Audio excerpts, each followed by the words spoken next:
the biggest problem with our brain health would be sort of being overstressed, overworked, and under-rested. Introducing Dr. Faye Begeti, also known as the Brain Doctor. Dr. Faye Begeti is a practicing neurology doctor and neuroscientist. A lot of the people think that, we are triggered to check our phone via notification. And a lot of the time it's because of an emotional trigger. Chronic stress has enough of an effect on these memory centers that people refer patients to memory clinic thinking that they have some sort of dementia. She takes to social media as the Brain Doctor to demystify the intricacies of the brain. Your brain's job is to keep you safe. It's not to make you happy. Anchor your mornings, wake up the same time each day. That trains your brain to know when to release cortisol. From a brain health perspective, is there a safe amount of alcohol? Just 1 or 2 drinks every day over 10, 20, 30 years, and that has brain effects. Hello everyone, and welcome back to Vision of Health, the podcast where I talk to qualified experts about what being healthy really looks like in everyday life. I'm Dr. Frankie Jackson-Spence. I'm a medical doctor specialising in cancer research. My mission is to bridge the gap between science and real life, offering you practical advice to help you improve your lifestyle that is actually backed by the evidence. I'm Dr. Frankie, and this is my Vision of Health. So much of our health and happiness starts in our brain. But some aspects of our modern digital lives may be interfering with our optimal brain health. Dr. Faye Begeti is a practicing neurology doctor and neuroscientist. Her research primarily focuses on neurodegenerative disorders of the brain, and she's been published in several peer-reviewed scientific journals. Dr. Faye, welcome to Vision of Health. I'm really pleased to be here. Thank you. Thank you so much for coming. I really appreciate when you do so much and fitting this into your schedule. I really am very grateful for that. So thanks for being here today. I'm going to jump straight into it. Tell me, as a neurology doctor and practicing neuroscientist, what do we need to know about our brain health? Yeah, that is a really good question. So I think regarding brain health, I think what most people could know more about how their brain works, demystify a few of the intricacies. It is true that we don't know exactly what is going on in our brains, but we do know a lot. And actually taking some of the cloud of mystery away can actually help people in their everyday lives. And if you ask anyone, we all say we're searching for happiness. And actually, on a scientific level, so much of our happy hormones start in our brain. From a neurology perspective, what does it mean to be happy? Is it all about the amount of dopamine we have? That is a great question. And I guess I have a slightly different take on it, being a neurologist and neuroscientist. So your brain is a very complex organ. It has 86 billions of neurons, more than stars in the galaxy, actually. Wow.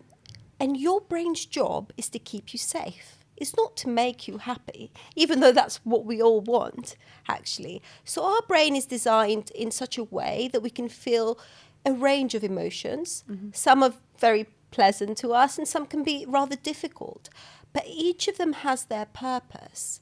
And, difficult emotions like fear, anger, or even boredom and frustration are there as a signal to you. Mm-hmm. That's something you need to pay attention to.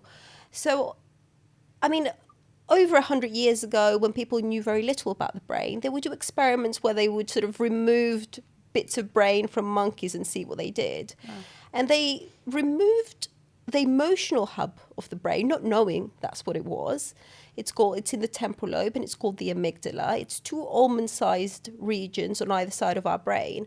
And what they found was that those monkeys lacked fear. But actually that lack of fear put them in danger.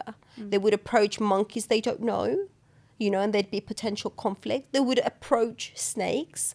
They would eat things that they're not familiar with, and some of those things would be dangerous to them. So it's important to just realize that we all have a spectrum of emotions. Each one has their purpose. Rather than feeling happy all the time, I think we should expect to feel content. Mm. And at the same time, we should expect to face some difficult emotions. But I think where true success lies is in having a solid foundation and confidence that you'd be able to deal with these emotions. I think that is such a brilliant answer and something that we all need to hear, because particularly with social media, it seems like we are all happy all of the time. And actually, I think then if you're faced with any difficult times and hardship, or you have a period of being low or sad, people can really struggle with that and really want to like find answers to why they feel like that. Would you say it's natural to have those fluctuations in emotions? Yes, absolutely. And even not just social media, going back prior to the social media era where I grew up, because there was no social media, traditional media, magazines, we all portray a life that, that is desirable to us. But actually, that's not real life. We all have these fluctuations. And whilst, social media has helped in a way that there's less gatekeeping, and some people will put low moments on social media as well as their highs. And I think that's really, really nice thing to see. But even so, they will put low moments that they can handle, and they can handle posting about. There will be other moments that are so difficult that someone won't be able to post on social media. And I think it's those things that we don't see and makes us feel so alone. But actually, in my consultation room, where I see patient after patient after patient, we all experience those things. So when you were saying that it's normal for us to have this range of emotions, whether that be happiness, feeling low, feeling anxious, feeling bored, do you think that the way we're living our lives, that takes away a lot of that boredom, is a bad thing? Are we supposed to have periods of feeling bored? Yes, I guess so. You know what's really interesting about social media and phones in general is that they're habit forming. A lot of the people think that, we are triggered to check our phone via notification.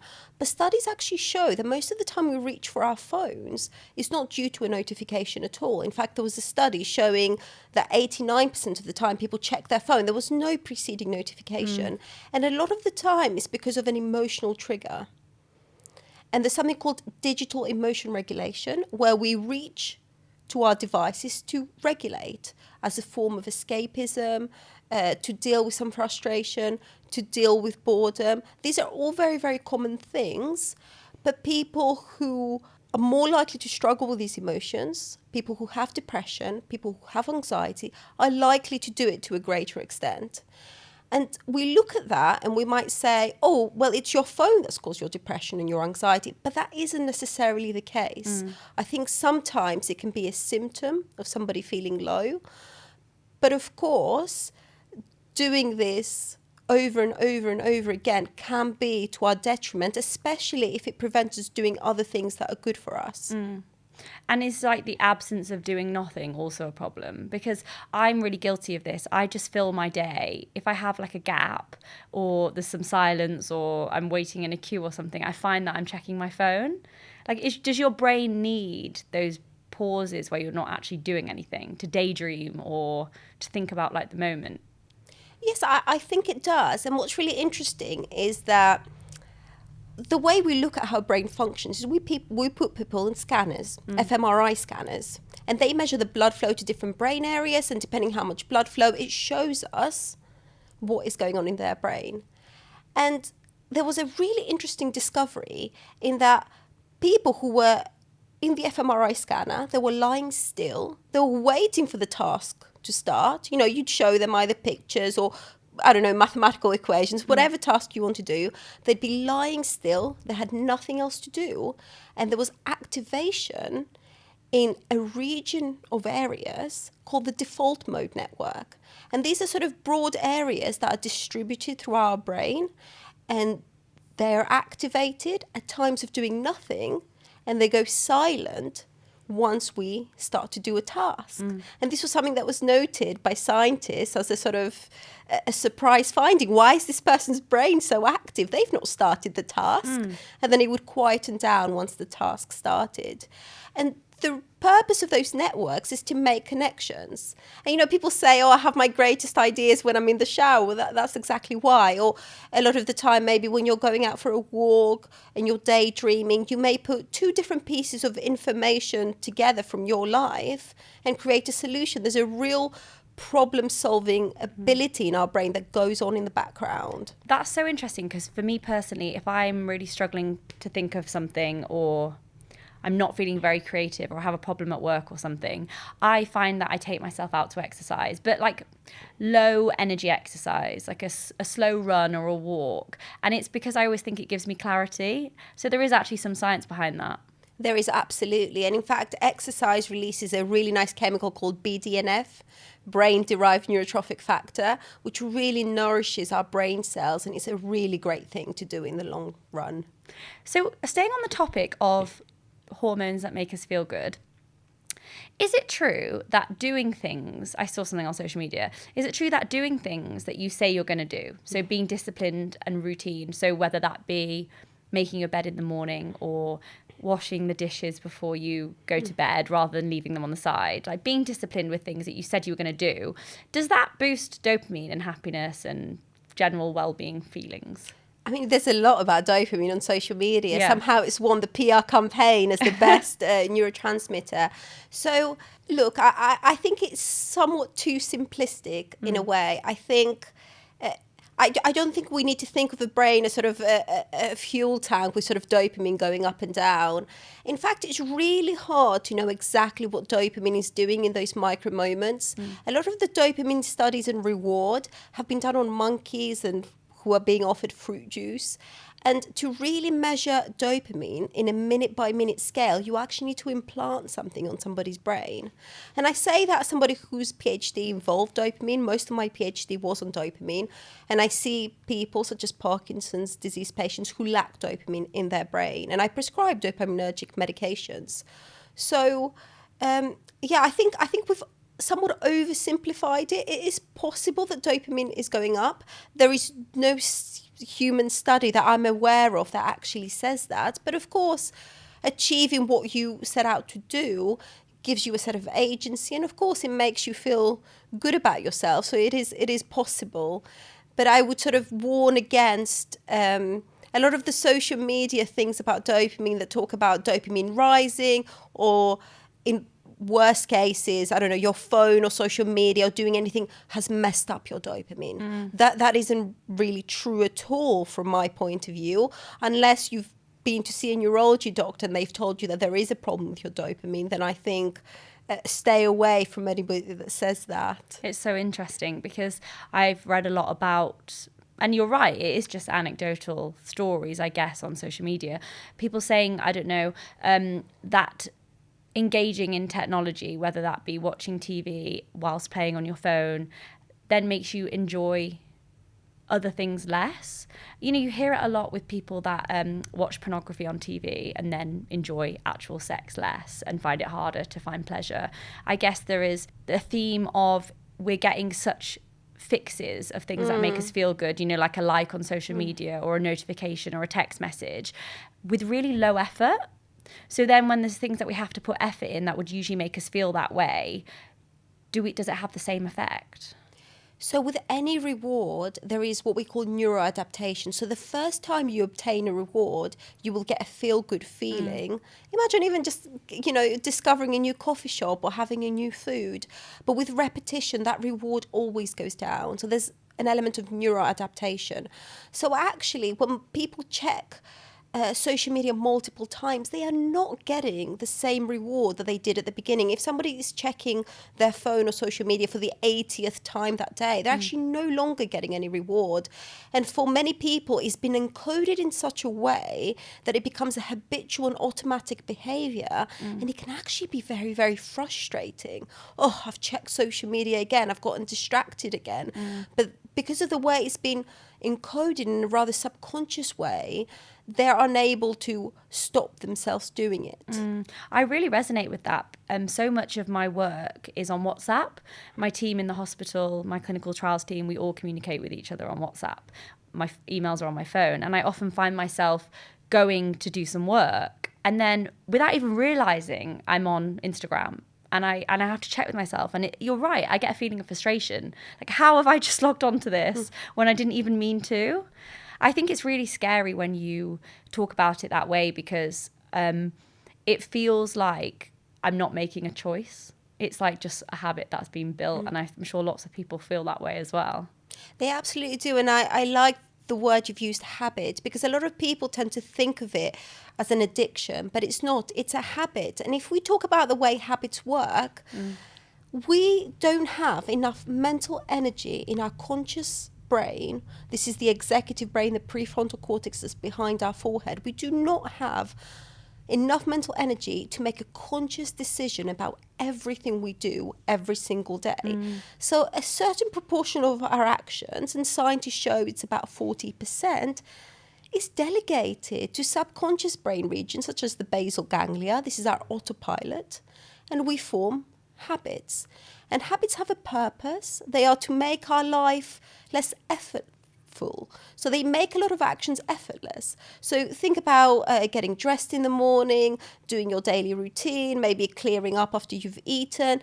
You don't need to expend mental energy to think about what you're going to do next. But with repetition, anything can become a habit. And what people tend to do is when they pick up their phone, they tend to have this, what I call a digital distraction cycle. They may pick up their phone to check the time, but then they check email, then WhatsApp, then the news, then the weather, then they go on social media, then it's their messages, then it's stories. Everybody has their own pattern. But because it's become a habit, our brain is able to enact it relatively automatically, and particularly at times when people are depleted and have low mental energy. And do you think this is a bad thing? Should listeners be consciously trying to combat this? Yes, absolutely. I think that digital habits that you encode will really determine how you spend your time. I don't want to promote fear, because that actually doesn't lead to much positive change, in my opinion.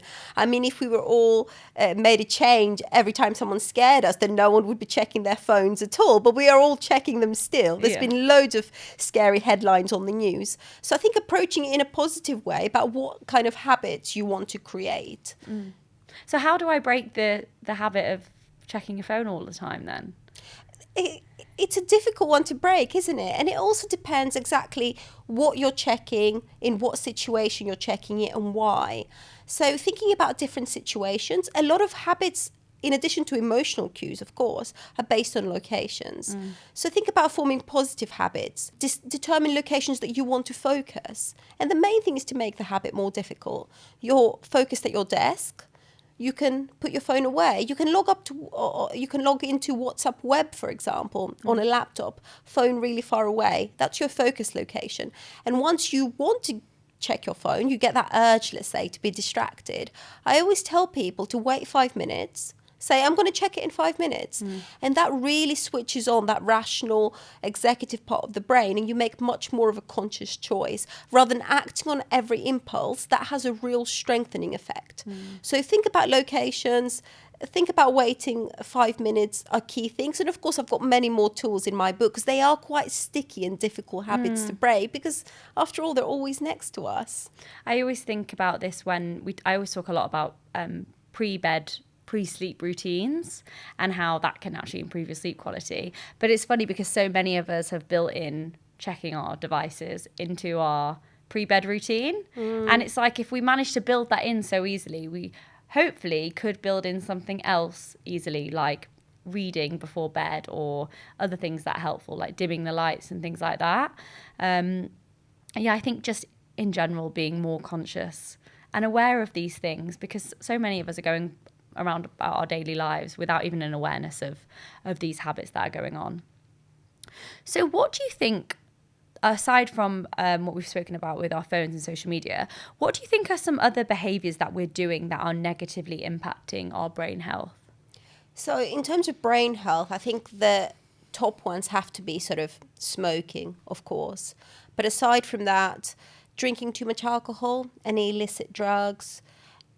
But if we take all those factors out of the equation, and let's just say somebody doesn't engage in any of those things, I think the biggest problem with our brain health would be sort of being overstressed, overworked, and under-rested, and that includes a lack of sleep. That's interesting when you talk about rest, not just being sleep. What would be some good examples of rest for kind of brain, from a brain perspective? It really does depend on an individual, but you need, in addition to sleep, you need mental rest. And that actually looks different for me on a different days. For example, if I've had a whole day in clinic, then I want to be quiet and maybe read and do something where I don't have to talk. When I was writing my book and I spent all day by myself, writing, then I would want to engage in some social activity. So whatever brain networks you are using, they can get fatigued. You do not have unlimited mental energy, no matter what everybody else wants you to think. And you need to engage in things that make you feel restored. And I think the best way for people to determine that is on an individual level. How do they feel after said activity? You mentioned there about alcohol and how that can negatively impact our brain. What are your thoughts on alcohol? Because it's a tricky one, isn't it? There are these limits that are set of which people perceive as a safe amount of alcohol. From a brain health perspective, is there a safe amount of alcohol? Yeah, alcohol is a really tricky one. So first of all, it's a drug. It affects our brain. It affects specifically a part of the brain called the cerebellum. This is just behind our neck, just above. And that part of the brain has a real key function imbalance. This is why if people drink too much, they're very unbalanced. It also affects the executive brain, the prefrontal cortex that we talked about. And by affecting that, it impairs judgment. So, I mean, you can drink too much alcohol. You can become intoxicated because, it does have toxic effects and you can end up in hospital. But even without doing that, in my clinic, I see people who have not necessarily drunk what people would call too much, just 1 or 2 drinks every day with dinner over 10, 20, 30 years, and that has brain effects. Wow. And that has 2 key effects. Firstly, it shrinks the cerebellum. So if I see a brain scan of somebody who, let's just say, has abided by the whatever units is, but has had chronic constant exposure to alcohol, 1 or 2 drinks per day, no one would class them as an alcoholic. They'd held down a job. It was just part of their daily routine. I'd be able to tell on their brain scan that they had done that. So it would shrink the cerebellum. And the other thing it would do is it would affect the peripheral nerves to the feet. So both of those 2 things make people more unbalanced when they're walking. I mean, you're a medic. When we test cerebellar function, we get people to walk heel to toe as if they're on a tightrope, and that's the same test. I don't know, the police would do if they wanted to know if you're drunk or not. And these people are unable to do that. Yeah. They have what we call a broad-based gait, so they walk with a wide gait. Sometimes they have to look at their feet, and they refer them to my clinic because they're struggling to walk at the age of 60 or 70, and that is the cause. Wow. And it might not happen to everybody who does that, but if you have some vulnerability, then doing that is not helpful. Now, from my point of view, I mean, it's really great that, more people are sort of becoming sober. There's a lot more non-alcohol options. That is all very great. If people enjoy alcohol, I'm happy for them to do so, but never doing it habitually on a day-to-day basis in their daily routine at home. Enjoy it as an occasional thing. Enjoy it when you go to a really nice event. Don't binge drink, of course. Don't end up in hospital. But that's the time to enjoy it. Never insert it into your daily routine. And that would be my sort of balanced approach of sort of maximizing your brain health, because you need to look after your brain into your 60s, 70s, 80s and beyond. And also having an enjoyable life, if that is what you want to include in your life. I think as well, a lot of people, you mentioned about going sober, particularly younger people, it's like a generational shift now. When I went to university, it was just the done thing, right? You just went out to places that you would typically drink alcohol, whereas now there's a real wellness movement, which I love. But I think a lot of people are avoiding alcohol because of the way it makes them feel. It can trigger anxiety for people. It can make people feel low. There's the term hangxiety. Is there any truth in that? Yes, it has a depressant effect. And when I said that it has an impact on the executive brain and it impairs judgment, that part of the brain also has a role in emotion regulation. It regulates those instinctive responses from the amygdala. So if you get a sort of wave of anxiety, a wave of fear, a wave of anger, you activate that executive brain and you can rationalize it. There's a collaborative approach of, why do I feel like this? And being able to do that less, especially if you've got a vulnerability to feeling these big emotions, can make you feel more anxious. I think as well, I really thrive on like maximizing my day. And if I've had a drink, the next day I just don't have the same energy to crack on with the day. You know, you wake up and you just don't feel like the world's your oyster. It can definitely, like you said, have a depressant effect in that sense. So for me, it's that it eats into the next day. And I'm like, how much of tomorrow am I willing to lose? Yes, and a really great thing I've heard is that alcohol is like borrowing energy from tomorrow. Yes. So you can go out, you can drink, but you're borrowing that energy from tomorrow. Absolutely. I love that. That's exactly how I think. What about our diets? There's so much at the moment about diets in general, which is brilliant. But there's a lot actually about blood glucose monitoring. I actually listened to a podcast with someone who might not necessarily be correct in saying this, but they were saying that some neurodegenerative diseases could be seen as like diabetes of the brain, and having high exposure to glucose in our diets and unregulated blood sugar levels can be damaging to our brain. Is that true? So there is a link between glucose and having diabetes to how it affects the blood vessels in the brain, just like it affects the blood vessels in the heart, and you can get things like vascular dementia. With conditions that I work in, such as Parkinson's disease, they are trialing things like statins for cholesterol or drugs that regulate blood glucose as having a neuroprotective mechanism. But I would warn against blood glucose monitoring in anybody that doesn't have diabetes. There is no evidence to say that you monitoring your blood glucose and trying to prevent what is essentially, from what I see, inconsequential spikes is going to help you. And I do worry that we may develop a new unhealthy obsession because we have all these other things. We have sort of orthorexia when people are obsessed with eating a perfect diet, or what I see in my sleep clinic, orthosomnia, when people are so obsessed by getting the perfect sleep that the anxiety about getting the perfect sleep stops them sleeping. So I think we just don't want to end up in that, unreasonable position. It's interesting there, because whenever I interview a medic on this podcast, that term, like, is it inconsequential or inconsequential? Inconsequential glucose spike. It's like the link between the spike and the damage isn't actually there. We've just kind of assumed the spike is bad, and that isn't necessarily applied to everyone. So it's great to hear that, day-to-day spikes in our blood glucose aren't damaging our brain, because that is definitely something that's getting a little bit of airtime. So there's a few other things that habits and things that may be myths and things that may just be anecdotal. How beneficial is natural light first thing in the morning on our brain? That is really beneficial, not a myth. So we have evolved to be exposed to a lot of outdoor light. We have a master clock inside our brain. It's called the suprachiasmatic nucleus. That sort of determines when we feel alert and when we feel sleepy.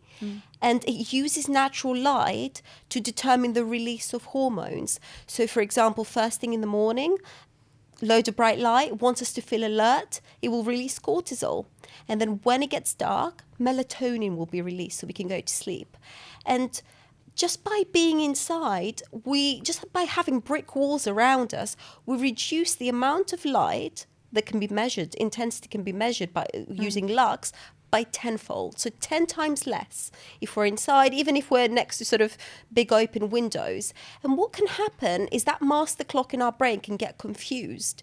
We basically tend to have low levels of light in the morning, so it doesn't know to make us feel alert. And then we switch on our bright light so we can work late. And instead of having this sort of diurnal rhythm of we are really alert in the morning, really sleepy at night, we tend to have steady levels of light throughout the day. And that can have an impact on our sleep-wake cycle. So it's often unavoidable that we have to wake up to an alarm when it's dark in winter, and we come home well after it's dark. Our working day ends and it's already dark outside.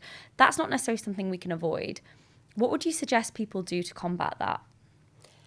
The best thing you can do, first of all, is try to wake up the same time each day. No matter when it's light or dark, the same time each day. That can be difficult to get enough sleep, particularly for people who are sort of genetically predispositioned to fall asleep later. They're called night owls. So if you need to catch up sleep on the weekend, then I would say just cap it to an hour and a half more. So 1 sleep cycle extra at the weekend. So firstly, anchor your mornings, wake up the same time each day. That trains your brain to know when to release cortisol. Okay. Because if you wake up at sort of 6 a.m. one day, 9 a.m. the next, your brain feels like you are jet lagged. It doesn't know when to release what. And then you can feel quite groggy. So waking up the same time or close to the same time each day is key. Even if you're waking up in the dark, try if possible, especially if your morning commute is in the dark, to get outside if you can. Even for 10, 15 minutes, just pop out. Is there a meeting you can take out? Can you answer some emails when you pop out? Can you have a coffee out? And if that's not an option, then you can use a light box. And your light box should deliver 10,000 lux. It should have no UV. You can switch it on as soon as you get up, and you have it by the side of you. Even if you're in bed scrolling on your phone because you can't get up, you should switch it off, have it to the side about sort of... a couple of meters away, and it works only if you have your eyes open. So you can't have your eyes closed. Yeah. But it should be slightly off to the side. You don't need to stare directly at it. So those would be the things that I recommend for that particular situation. That's really useful. I think I definitely need to be more consistent with my alarm in the mornings. It's like the days that I get up and go to the gym, it's 6 a.m. And on the days that I don't, it's like 8 a.m. I think the key is that because I do a sleep clinic, I always give advice that people will be able to abide to. If you say to people, you must get up at 6 a.m. on a weekend, they won't. Yeah. But like I said, if you can cap it to 1 sleep cycle more, and that way you don't get up at sort of 9, 10, 11 on Saturday, and then that has a roll effect on Sunday, you do 1 sleep cycle on each day, that at least stops your sleep cycle being so erratic. Yeah. I think as well, what you said there about just getting out for 10 minutes of natural light in the morning, I think for some people, it sounds too easy.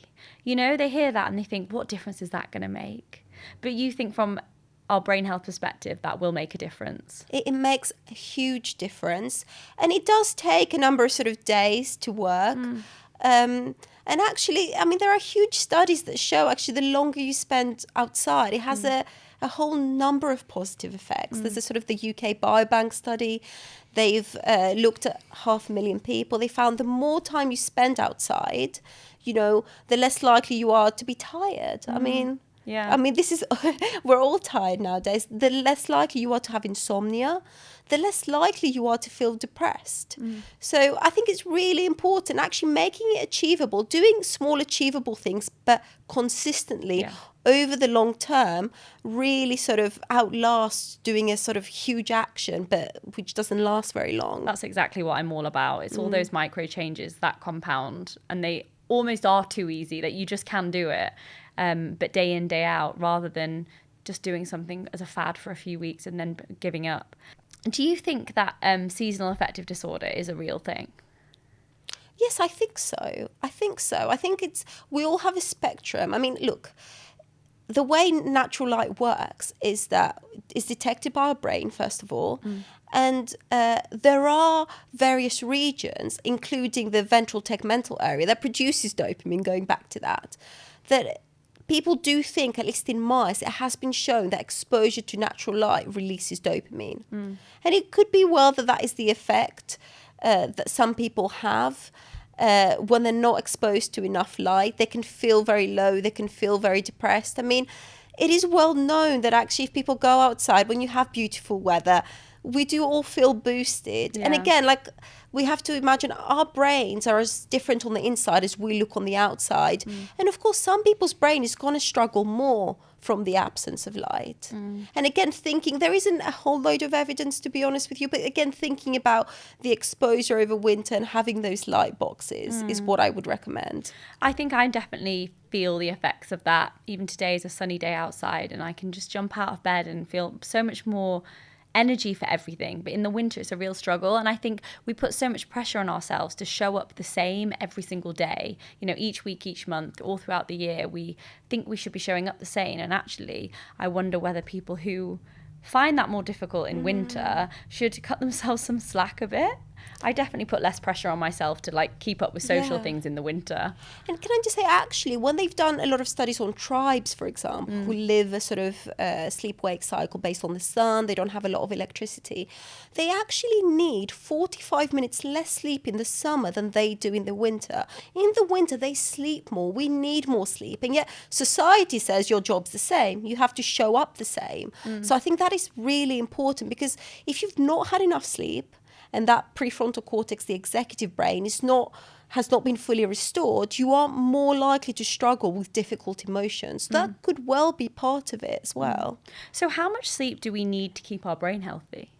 That is a good question. So in the news, it's always the average 8 hours, but need to bear in mind that is the average. Just like you may have an average height in a population of men or women, that is just the midpoint. And there is a whole range of sleep needs. Some people can sleep as little as 6-7 hours and feel okay.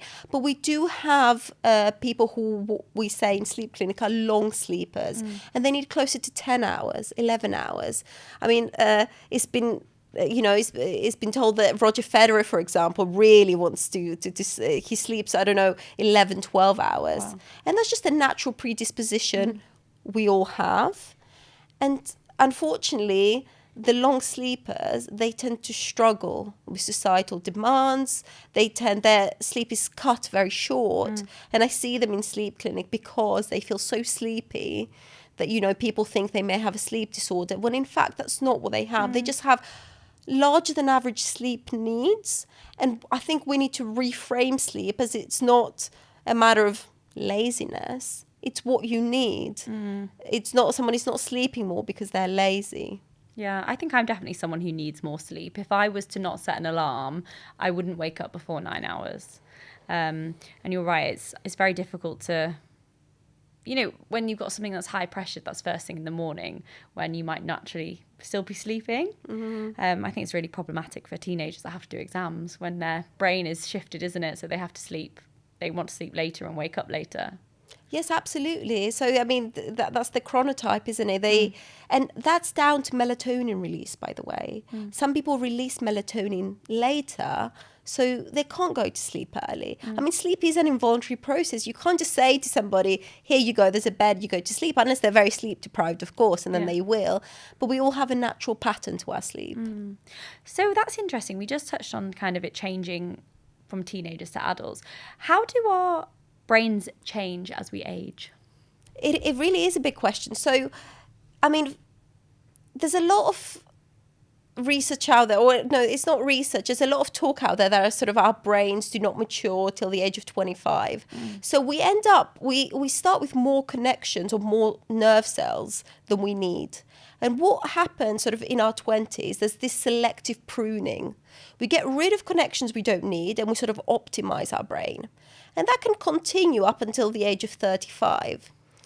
And after the age of 35, and I'm older than 35, so I can say that there is a little bit of volume loss in the brain per year. So, I mean, large studies, again, this is an average, will show that you lose around 0.2% brain volume per year after the age of 35. And that does accelerate after the age of 60. And it becomes sort of 0.5% volume loss. And how does that translate into what people might notice? So you lose some brain volume with age. Would that make a difference to your problem-solving abilities or your social abilities or your memory? The great thing is that we have more than we need for the most part. So sometimes people will notice, sometimes people won't. They may not be as sharp as they were in their 20s, and it depends how much you're stretching your brain. We had a professor in memory clinic who was really attuned to the fact that, he was a professor of physics, that he's not as good as he was in his 20s and his 30s. And he wanted to make sure that he hasn't got a sort of dementia, which he didn't. It was just a natural decline. For the most part, you should be able to do your job and do your daily life. And especially because with repetition, we develop a lot of efficiency and processes that we can do things. So even though, for example, I'm 36, I'm over that 35 age bracket, doesn't mean that, I'm deteriorating in any way. In fact, if anything, I've developed connections and experience in the way that I see people, in the way that I treat people, in the way that I can diagnose. So, I mean, with medics, you peak certainly much later than your 30s in terms of your clinical acumen. I mean, in a way, it depends what kind of, if you have an associated condition, such as a dementia, whether that may affect things as well. But in terms of our ability to perform, it's not like you're on the decline from your 20s and 30s. I don't think so. And remember, 0.2%, 0.5%, they are really minimal. And I think we'll have the same experience when it comes to muscle loss or bone loss. And actually, we can do a lot of things to keep our brain active and sort of minimize it as much as we can. That was my next question. So what are some of the things that we can do to keep our brains healthy and minimize this volume loss as we age? There's loads of things that we discussed in terms of sleep. That's very important. In terms of sort of living a healthy life, alcohol, diet, exercise, etc. But a key thing that people don't know is that keeping yourself mentally challenged is important. And what that does is that actually builds up the brain, and it builds what we neuroscientists call cognitive reserve. So you build more connections than what you need. And if you are to be afflicted by a neurodegenerative disease, you can be protected against that somewhat. It's a bit like, I describe it to people, if you had a pot of savings and you had an unexpected financial cost, that pot of savings would be your reserve, would protect you against feeling the effects of that unexpected financial cost. So the more you build, the more you are likely to have in later life. So you can improve your brain by challenging yourself and learning new skills and using different parts of your brain. Do things like brain training work? I used to love those games on like Nintendo brain training. If you love them, go for it. Absolutely. But I don't think you need to subscribe to a particular app or anything like that. I loved it though because I thought it was making me more clever. But you know what? If that's how it makes you feel and think, that's also great. But think about other things. Learning a new hobby, learning a new language. Oh, that really stretches the brain. Yeah. Try that. Even when you're on holiday, just practice a few phrases. Let's not be embarrassed. Social connections build up the brain. Learning anything really. You could learn how the brain works. You could learn some neuroscience.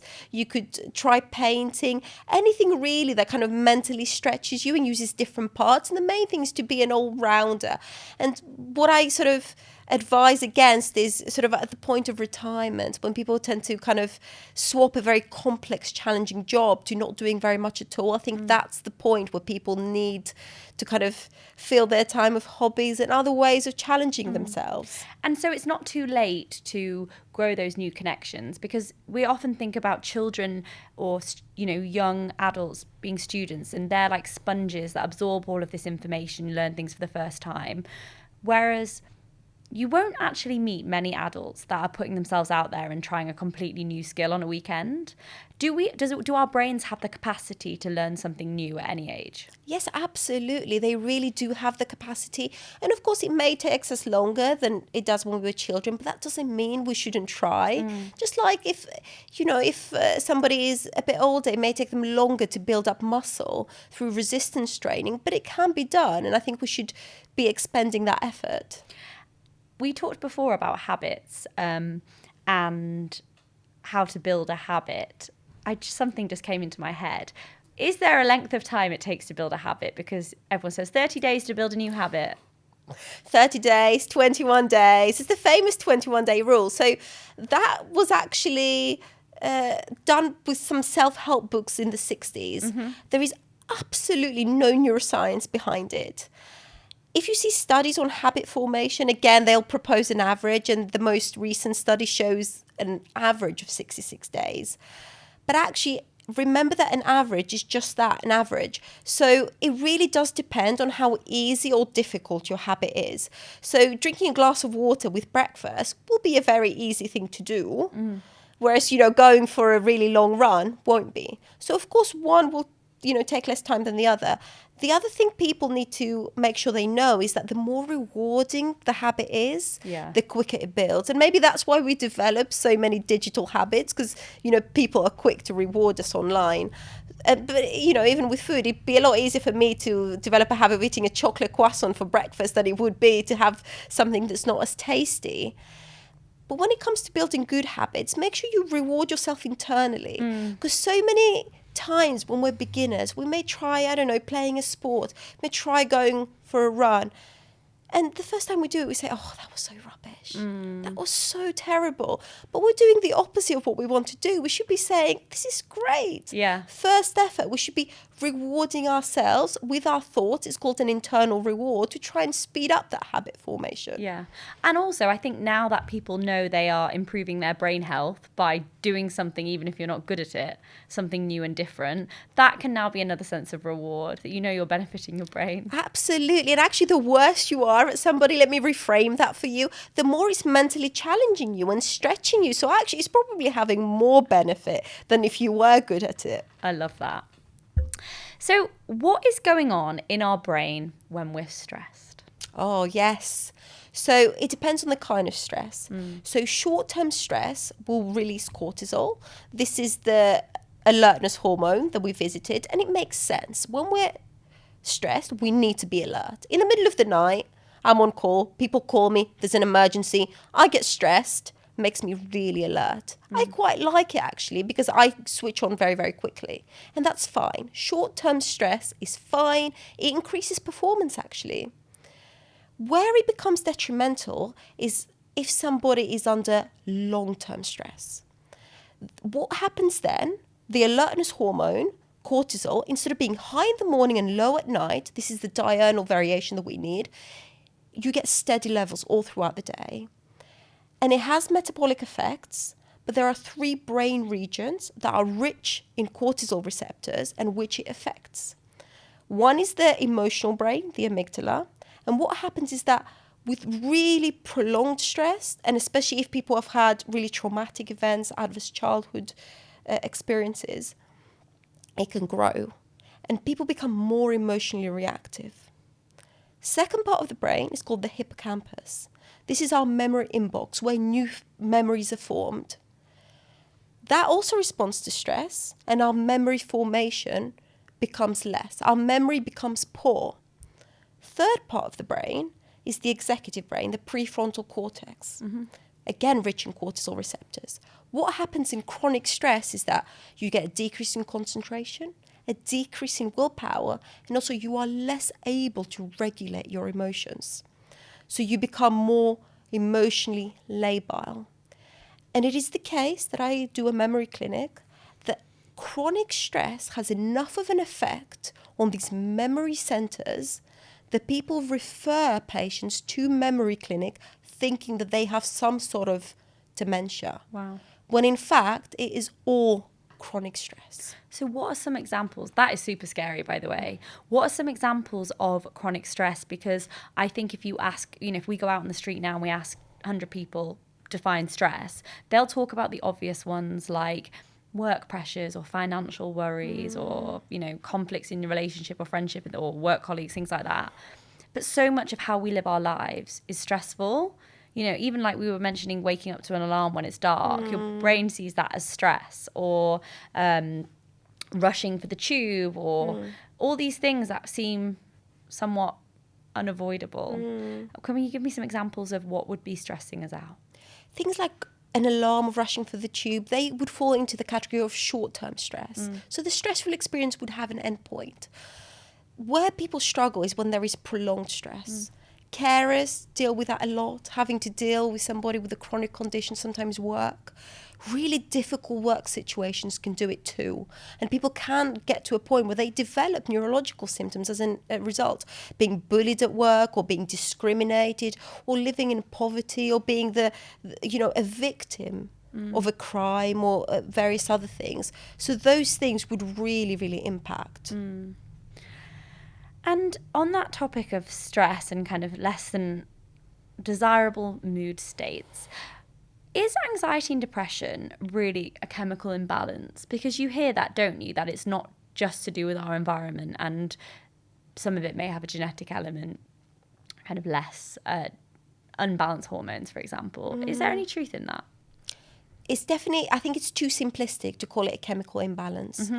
And I mean, we can see that because the drugs that we use, yes, they increase levels of chemicals, but they do so immediately.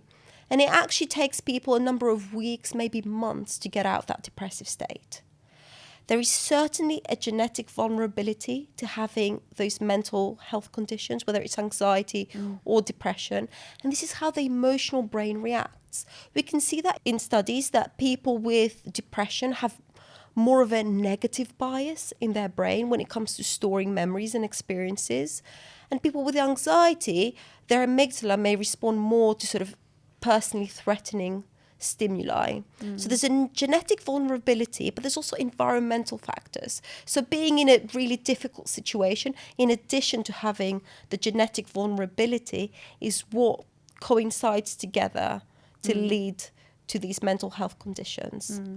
I think when you speak of it that way and how multifactorial the developing of these diseases are, these conditions, it shows you that the management has to also have lots of different points and not just taking a medication in the absence of doing other things. I'm not saying medication's bad by any means. It's definitely has a role, but it's not as simple as just replacing the hormone.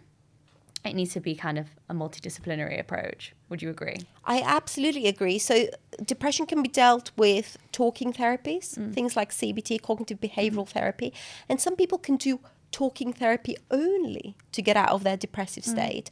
Some people will need medication. And again, there should be no stigma or judgment to that. And sometimes the medication, what it does, it puts people in a state where they can sort of form these new connections and engage and form these new pathways. Because people think that talking therapy is essentially dismissive or that it does nothing, but actually it does really help reprogram the brain and make those healthy new connections.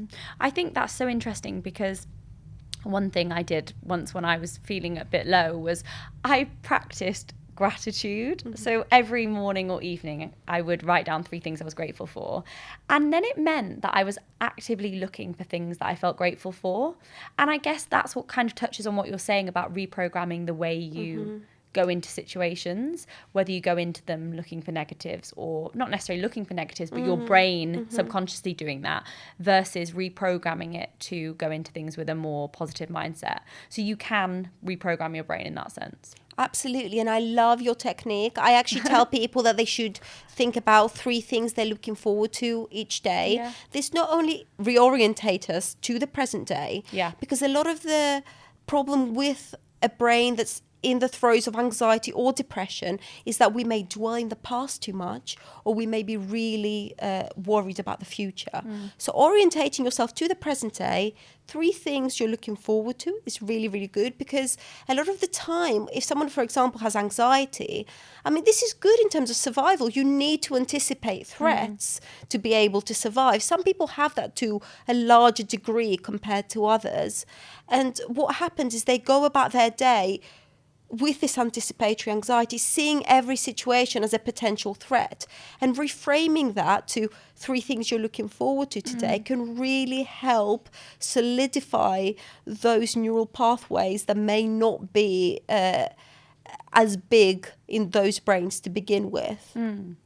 On the topic of kind of changing our brain in that sense, many people listening are understandably very fearful of the neurodegenerative conditions like Alzheimer's, dementia. Can we prevent these neurodegenerative diseases? Let's talk about what happens in dementia, because people have this term they do not fully understand. So what happens is that we have proteins in our brain that misfold. And as they misfold, they can form aggregates and they can be very clumpy, and they damage our nerve cells. This is what dementia is. Depending on where the nerve cells are damaged, depends what type of dementia you get. So the most common would be Alzheimer's, and that affects the hippocampus, the memory inbox, and that's why people have a problem with more recent memories rather than old memories, which are stored elsewhere. But, you have loads of other different types of dementia, depending on the type of protein and where it is on the brain. The other problem with dementia is the blood vessels to the brain that being affected. And that's a type of dementia that we call vascular dementia. So in general, people tend to have Alzheimer's dementia, vascular dementia, or a mix, or there are some more rare types that I can diagnose in clinic. So these proteins that misfold, we have no way of preventing them at the moment. There are new drugs that use antibodies to target them and try and clear them a little bit more. And these are very sort of like recent things that are being done. Very exciting. Very, very exciting. One of the things that clears these proteins is sleep. They're cleared in our sleep. So this is why it's important to try and maximize sleep. The second thing that we can do is, again, build up that cognitive reserve, because sort of pathological studies, when people look at people's brains, and this was many years ago, people were surprised to find, oh, this brain has loads of these misfolded proteins. They should have Alzheimer's disease, except the person in life didn't. And that's because they had so much reserve and they had built up their brain so much that even a little bit of damage and a little bit of loss because of these misfolded proteins didn't lead to any symptoms. Wow. So I would say 2 things to try and prevent is good sleep and building up cognitive reserve, and lots and lots of research that we need to do. Yeah. I love that. I love when people like you come on this podcast and talk about all of these benefits that you can't even see that are attributed to our healthy behaviours, because so much of our motivation is to do with how we look. And actually, if people knew that this was going on in their brain, it's just the ultimate motivation. And a bad workout just doesn't exist. You know, like you're not lazy for getting enough sleep. Cooking from scratch and eating a healthy, nutritious meal is so beneficial for all of these reasons. And I just love that you can share that with people. Thank you so much. We are running out of time, so I'm going to quickly move on. We've covered so many topics today, which has been so educational. What would you like listeners who are listening to this episode to take away when it comes to brain health? So I hope I've demystified a little bit about how the brain works. I think we should pay more attention to our brain and look after it. But at the same time, I think we should have a little bit of perspective, because after all, why are we focusing on brain health? Is to live a good life. So actually, if your pursuit of health or brain health is stopping you living a good life, having those joyful moments, making those fun memories, enjoying your life, then I think that's the point that we're doing too much. So yes, brain health to enable you to live your life to the fullest. Love that. And that takes me on to my final question, which we ask everyone. What is your vision of health? What does health look like to you? I would love it if we educated everybody on their brain, after all, we all have one, how it works, how can we take care of it, but at the same time, not worry about too much optimization. That would be my vision of health. Love that. Dr. Faye Begeti, thank you so much for coming on Vision of Health. It's been great chatting to you. Thank you. Thank you so much for listening to Vision of Health. I hope you've taken away some practical and realistic health advice that you can implement to improve your lifestyle and get clear on your vision of health. If you've enjoyed this episode, then please do let me know by liking the episode and leaving me a review. If you want to hear more from me, then make sure you're subscribed to the channel. And if you have any friends that could benefit from improving their lifestyle, then make sure you share the episode with them. I'll see you next time.